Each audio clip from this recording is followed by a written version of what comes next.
Vous regardez trop YouTube? C'est la leçon des Blancs. Aujourd'hui, je vais vous parler de la Révolution française.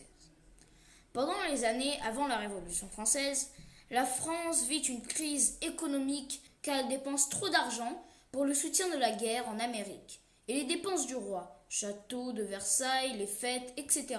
Le coût du roi augmente les impôts qui sont payés surtout par le tiers-état. Le tiers-état, c'est quoi?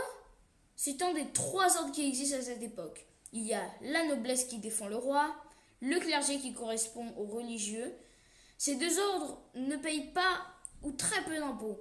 Enfin, il y a le tiers-état qui correspond aux artisans, commerçants, les paysans et les bourgeois qui sont 98% de la population et qui, eux, payent les impôts très lourds. Le mécontentement contraint du roi a organisé en mai 1789 les États généraux avec les demandes au roi écrites dans des cahiers de doléances.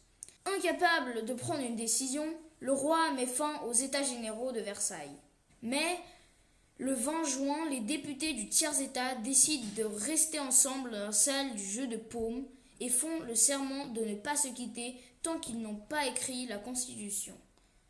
Le 11 juillet, le roi fait venir les soldats autour de Paris, mais la foule colère prend les armes et s'empare de la Bastille le 14 juillet 1789. Plusieurs châteaux sont brûlés et pillés, et cela force le roi à abolir les privilèges de la noblesse et du clergé. C'est la fin de la monarchie ou de l'Ancien Régime. Le 26 août, c'est la Déclaration des droits de l'homme et du citoyen qui va affirmer que tous les hommes naissent libres et égaux en droit. Le 6 octobre 1789, les femmes manifestent et ramènent le roi de Versailles à Paris pour mieux le surveiller. Le roi tente de s'enfuir pour chercher d'autres soldats.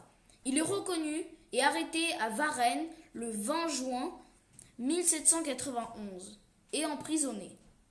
Le 21 septembre 1792, c'est la proclamation de la République. Le 21 janvier 1793, Louis XVI est guillotiné. Les révolutionnaires Marat, Robespierre et Danton mènent une terreur afin de lutter contre les contre-révolutionnaires. Marat puis Robespierre seront assassinés. Ce sera la fin de la Révolution en juillet 1793. J'espère que ma vidéo t'a plu. N'hésite pas à la liker, t'abonner ou mettre un commentaire. Bon, ciao.